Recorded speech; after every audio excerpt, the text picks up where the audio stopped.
This is Dave, and welcome to the SVA Card Collectors Podcast. What is up? What is going on, everyone? Dave at SVA Card Collectors, and I decided since I'm in traffic, I haven't done a podcast in a long time, let me jibber-jab for a bit. So, what's been going on? Well, there was the rise of Jordan and Kobe and LeBron James cards. Everybody, oh, Jesus, everyone jerking each other off about these guys. Enough. So the prices went up, and now everyone is seeing the prices go down, and they're questioning themselves, oh, my Lanta, what happened? The same stuff has been happening for a year now. You guys are, annoying me. People, it goes in waves. It's the same thing over and over again. There'll be like in baseball. You had Soto and Tatis. Their prices went up. Now they're going to start to plateau. They'll go down a little bit. And then when the season starts, if they do well, it's going to go back up, and it'll go up crazy, and then it'll come back down. It's just up and down. See, that's how it works, people. This isn't rocket science. Same thing, Marvel cards. This 1990 Series 1. They went crazy expensive because everybody was getting into it. Now everyone's like, see, I told you, prices are going down. They're plummeting. It's just correcting itself. They are valuable. They are expensive, but they're not, 20,000 expensive or, 5,000 expensive. They may be $1,000, $1,500. And that's where, supply and demand, that's where it really, you saw it. You saw there wasn't that much supply because no one really thought about it. And so if there was a, Thor or Spider-Man PSA 10 or Venom, and there wasn't that many of them, people go crazy, try to get them because they think it's going to be the next big thing. So, guys, it's the same thing. It's happening over and over again. I've been watching a lot of these, I always push Sasha. I like him, but he deals with extremely expensive cards, so it's hard to relate. Yeah, he's built up to it in the whole 9 yards. I get it, but right now it's hard for people to relate. It's exciting to see, but to spend even $1,000 on cards, people are like, "Oh, that's crazy," and he's doing 20, 30K, at a clip. So people can't relate to it, but it goes up and down the same thing. It's just more money. Like LeBron James, Topps Chrome goes up to 40. Now it's down to 25. Guys, it's gonna go back up again. Don't worry, relax. Unless, LeBron James starts, beating on some women, it's gonna be fine. Right now, Deshaun Watson, he likes his massages. And at first I thought I truly thought it was the owner going, "Oh yeah? You don't want to come play with us? Not a problem. Hey, buddy, old pal, lawyer friend, why don't we, do some things here?" And I still think that had a little bit to do with it, to be honest with you. But there's a lot of women. There's a lot of women saying he did some shenanigans. We'll see. But it definitely hurts him. And it hurts the other teams, especially my boys, the Jets. I think I have no clue what they're going to do. And I'd be good with it either way. Because for me to pretend that I know the right thing, you're out of your mind. What else has been going on? PSA raised their prices ginormously. And I was very upset. I was actually on Clubhouse yelling and screaming about it. I was really annoyed about it. I still am. They should just not take cards. If you can't meet, at least they got rid of, hey, you should get your cards within 2 months or 40 days. I believe they got rid of that stuff because it's just malarkey. Maybe they do. I don't think they do. But $300 now to get a 5-day is ridiculous.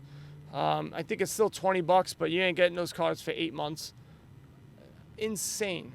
And, they go, "Oh, we're getting 500,000 cards during this time and that time and whatever." I don't care. That's not my concern. My concern is, as a company, you need to figure that out. And so but it's unprecedented.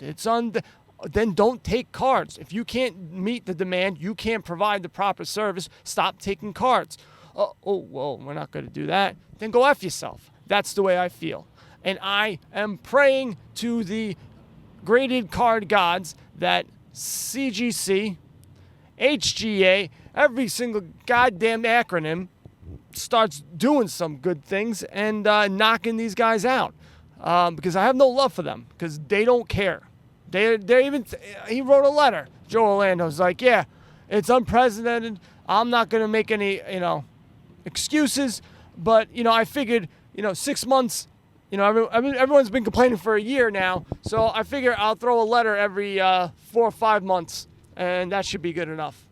So I do get really frustrated.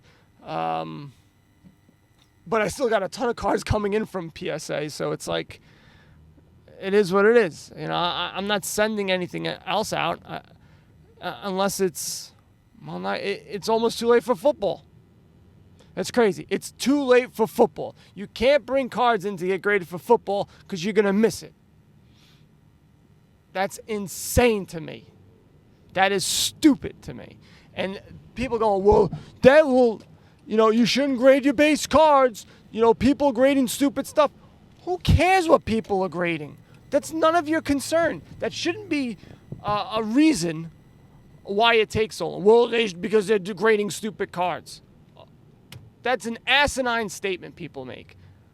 People should be allowed to grade whatever they want. All right, I'm done. I'm done talking about it. I was actually over it, but now that I start talking about it again, I get very angry. I get angry. Angry and angry. Another thing that I started to do, and I suggest you guys do it. You have NBA Top Shot. Now, NBA Top Shot, if you don't know, is basically a company called Dapper. They create small little videos or moments. And it's like a 5-second moment of LeBron James dunking. LeBron James taking a three. One guy sweating, and he uses a towel to wipe himself. Things like that. And so these moments, you get them in like packs. You can buy it in a pack. You get 3 moments per pack. There's like a drop. So you'll get, like, once you sign up, which is difficult to sign up because everybody and their mother went in to sign up. And you go online and you wait. If they might only have like 25,000 of these packs when they're released. So now you have like hundreds of thousands of people going after these packs. So you got to be really quick. And then you get on the line, and then hopefully, you're able to get a pack, and that's how you can buy them. Or you can go on their marketplace, and you can buy moments like that. It's still considered beta, but these guys are making bank every single time they're selling out. And each pack might go from $10 to $200-something. So these guys are really making bank. Now, it's based off of blockchain technology, and basically you can track how things are, who's buying what. You can track any moment, and you can see the transactions. It's lifetime transactions from the beginning to this point. If it was sold 10 times, you know who the 10 people are and at what price they sold for it. That's basically what blockchain does. And so one of the good things about it is someone trying to corner the market, you'll be able to see. And so that's one of the, positive things about it. But it's just a video. Now, I'm not going to tell you what to and what not to collect anymore. I'm done with that. You're not going to hear me, crapping on anything. Because people collect whatever, and maybe in 10, 15 years from now, most collections will be digital because people aren't going to want to hold the commons. Having that physical attribute of a card may not be that big of a deal to people. I don't know. Who knows? Who knows, what it's going to be. But people are making some bank. They're selling serious money. Thousands of dollars, tens of thousands of dollars. Now, it's starting to recede back, and they're starting to, just like I've been telling you, it had a big run up, and now people are starting to sell their moments. So It's still rather new. It started back in November, I believe. Just, if you want to get into it, I bought a pack. I was finally able to get a pack. I didn't get anything good. I spent $10. They're all right. I could see myself not getting heavy into it, but buying something here or there just to have it. And that's it. I'm moving on. But if you think this is the future, there is NBA Dunk and NFL Blitz. Now, they do not use blockchain technology, but they are digital cards. Now, when you sign up for these websites, or for these apps, you get packs for free, you get coins for free, which you can use those coins to buy packs, and you get also like a spinny wheel type thing where you hit a button, it spins the wheel, and you get a free card. Now, you also, when you go to certain places, very similar to like Pokemon Go, if you go to like a Burger King and you put the app on, you might have like an exclusive card there that you can pick up and get, and you would need to get, and you would get it. Now, you can do basically everything for free. You could just keep building stuff up. I suggest that you do it. And you get multiple packs. I think it's every 3 or 4 hours you get a free pack. So it'll add up. Like, I already have close to 600-700 cards, and some are like a Zion autograph rookie, a Doncic rookie, and some are selling on eBay, as crazy as that sounds. Now, I have no idea if this will be or won't be anything special, but it's free. So why not do it? If you're sitting at home on the toilet bowl, just do it. You do the 3 things, and there you go. You got a pack, you got a free card, and you got some coins. And on those coins, you can buy more packs, or you can buy cards. You can also put your cards up for auction. You can trade with people. There's a lot of stuff that you can do. But it's just, like I'm saying before, it's free. Why not? So I've been doing that a lot. And like I said, I didn't do NFL Blitz as like I did with NBA. NBA, I've been doing it for a lot longer. So NBA, I think I said 700-800 cards, something around there. And probably NFL, I probably have like 100 or 200. But maybe they say, hey, these are the next big thing. And I have thousands of cards now at that point. And I'm raring to go. And everything I got was, I got it for free. And now I'm raring to go. Maybe they start charging money for this stuff. I have no idea. Maybe nothing. Maybe I'm just wasting my time. But it's free. You're not spending any money. You can spend money, but I wouldn't. And yeah, I think it's fun. And plus, you don't have to store your commons or the crappy cards anywhere. You just have them on your phone, which I actually like. The cards look exactly the same as if, the physical copies. They look pretty cool. But, yeah, I don't get that same. I do get the same thrill from opening up the packs. Not quite, but it's still a thrill. But, actually the appeal of looking at the cards is just eh. So, there's that. I know Panini Prism just released basketball. They're first off the line, and they went for... The lowest one went for $2,000 on Panini's website. I think, what's-his-face, LaMelo Ball being hurt with his broken wrist. I think that definitely hurt that box. But resales of the box are already going for like close to $3. So I think right now, boxes, they're going to be expensive for at least 2 years. At least 2 years. I think we will see a dip, but it's going to be much later on. What I would focus on is older boxes. I would start looking at those 80s boxes from baseball. They're starting to get expensive, but there's a lot less of them. So that's where I would be. If you are interested in that stuff, go after that. Get them wrapped. You can buy empty boxes and buy packs. Put the packs in those boxes and get them wrapped by Baseball Card Exchange. That's something you can do. Now, I don't know if that is financially, like how that is, but it's something that people do. and sometimes it works out real well. I'm so annoyed. Well, when I bought it, the case was open, so I opened up one box of 1984 Topps rack packs, and I got one Mattingly out of it. I got a whole bunch of cards that I never got when I was opening up packs when I was a kid. But I have 2 other boxes, and I'm keeping them sealed. Well, they're not sealed. They're not. I'm gonna get them wrapped, but it costs a couple of bucks, and so I still have to pay off my my PSA cards that are coming up. So I gotta wait a little bit. I did well on I did a video. Check out the YouTube video. Spoiler alert: 14 out of 16 got a PSA 10.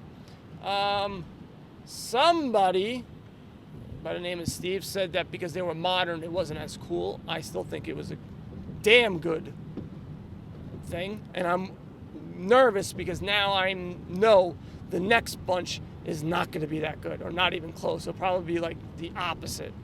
But some of those cards, they're from 2012 Panini Select. I have one Kevin Durant.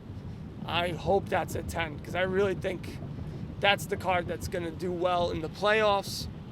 I think a lot of those cards are actually priced as if he's going to win the playoffs. So I don't see it going that much higher, but who knows? Who knows with regards to that? But, like I was saying before, I don't think I'm going to do as well because I sent a lot of cards that I wouldn't, because PSA 9s you're still getting your money back. And now that they've died down a little bit, I'm still going to be fine, especially the cards that I sent in. PSA 9s, I'll still make plenty of money because I bought them pretty cheap. Take a look. One of the things I'm jumping all around. So try to catch it, stay up, boy. Take a look and see if there are a ton of, I'm going to tell you a roundabout way. Ugh, Jesus. 2019 Topps Chrome. So the Tatis seems to be a card that's not that difficult to get in a PSA 10. Meaning you could buy the raw card, send it into PSA, and 2 years later you get your 10. So take a look at pop reports to see that information. See which cards grade well, basically. What's a good percentage?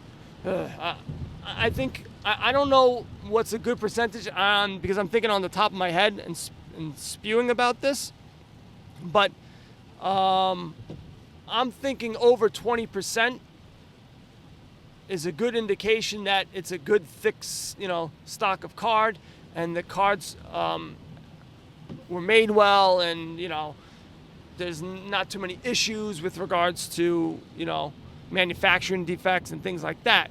So those are the type of things you need to look at when you're buying a raw card, and you go, all right, well, if most of these cards that are being sent in are coming back as 10s, I can take a chance on buying that raw card, and I think I have a good shot at it.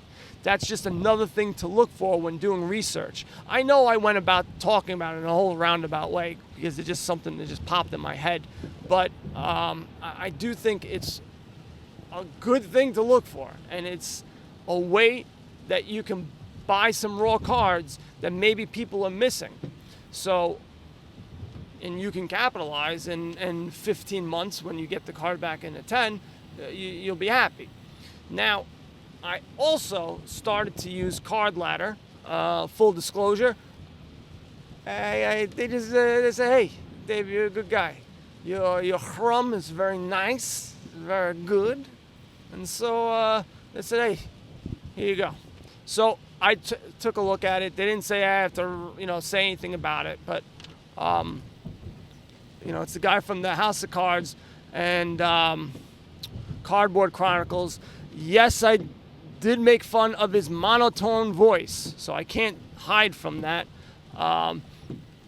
He needs Coke. We gotta give him Coke or something like that. He needs some pep in his step.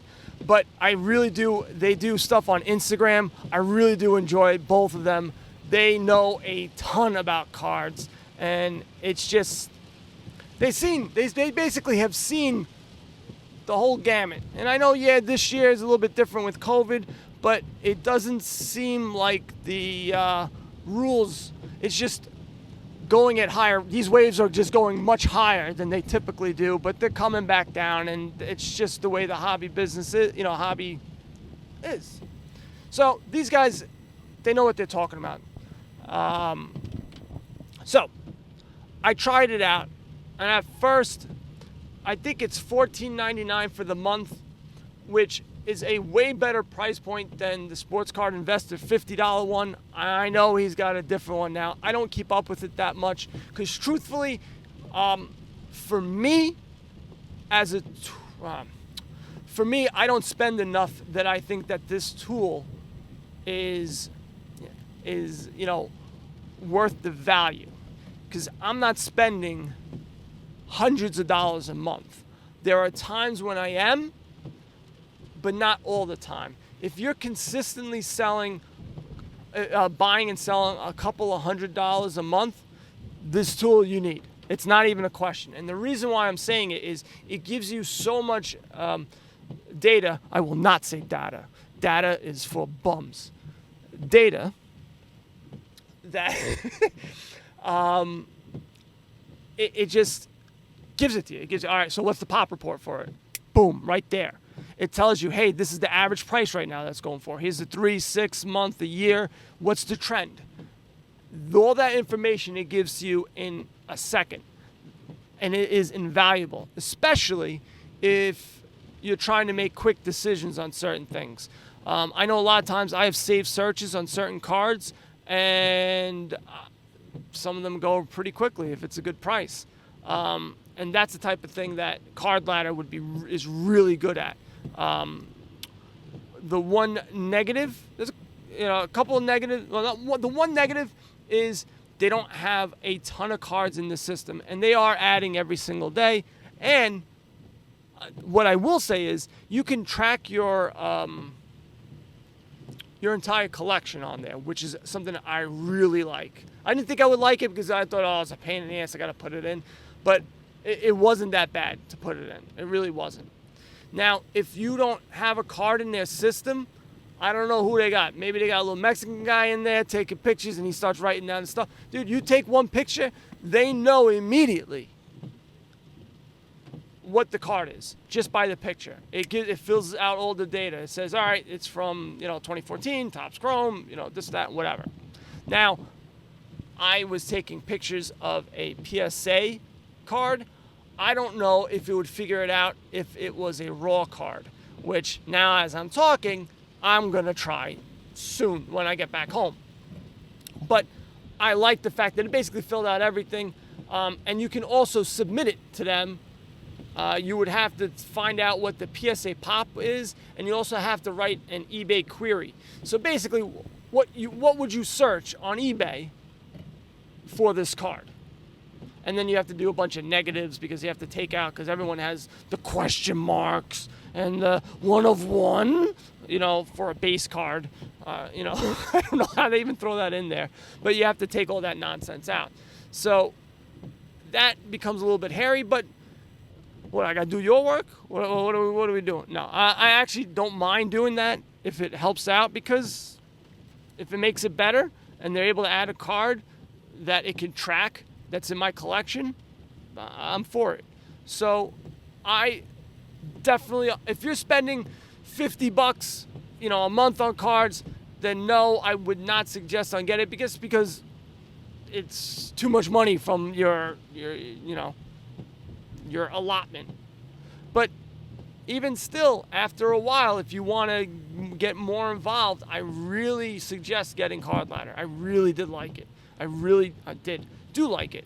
I didn't think I would like it as much because, I get there's things that can, make things easier in life and everything, and I use it one time. I'm like, yeah, whatever. Yeah, it's nice, but it's a pain in the ass for me to use it all the time. For this, it really isn't a pain in the ass, and truthfully, it's nice to see, hey, your collection's going up, it's going down. And also, you could see, hey, dummy, your price is going up a lot. Maybe you want to sell it, or it's going down a lot. Maybe you should look at your eBay and try to, lower your price or whatever. So I do really enjoy it. I did notice they have a feed where it shows different people, and I'm not in it, and that hurt my feelings. But then I realized I do a podcast once a month, so what do you expect? And I don't blame them. They go, ugh, this guy. All right, we'll put you in. So, again, I really do like Card Ladder. I didn't use Sports Card Investor one, so I don't know about that one. I don't want to crap on it. It seems like it does. I mean, it came out before Card Ladder, so I'm assuming they probably do have more cards. Hopefully when you open up the app, it doesn't go, hello. Ugh. He definitely stole my opening type thing, because I do the same opening all the time. He definitely stole that, but whatever. So I'm fading out. So I just, what I've been doing, I've been getting my graded cards back. I'm picking and choosing. I'm being more selective on what I'm buying. I'm not going crazy about the ebbs and the flows. Right now, with LeBron being hurt, AD being hurt, you might be able to buy some of these cards as they're going down, because in the playoffs, I think they'll be fine. I don't know, really, right now, you're going to get the veterans are going to start going up, especially as we get closer to the playoffs. Veterans are going to start going up. My suggestion, like I told you last year, go after them rookies, because they're starting to become really cheap. Get those PSA 10 graded rookies on teams that are in the playoffs. Atlanta Hawks, all of a sudden they're big time and they're starting to head into the playoffs. I think they're 4th now or 5th. DeAndre Hunt has been hurt. You might be able to get him on the cheap. Cam Reddish, even though he hasn't been playing that well. They're going to have opportunities, and they may shine. So if you can get something cheap enough, why not? That's all I'm saying. Guys, that's all I got. SVAcardcollectors.com. Also, go on YouTube. I've been throwing videos every once in a blue moon. I've been doing that as well. I've been doing a Clubhouse thing. Not as regularly. Work's just been killing me. Starting a new venture, not doing well. So it's just running around like a jerk. And hopefully it gets better. But right now, that's it, guys. And you know what to do. Buy some cards and go broke. Later.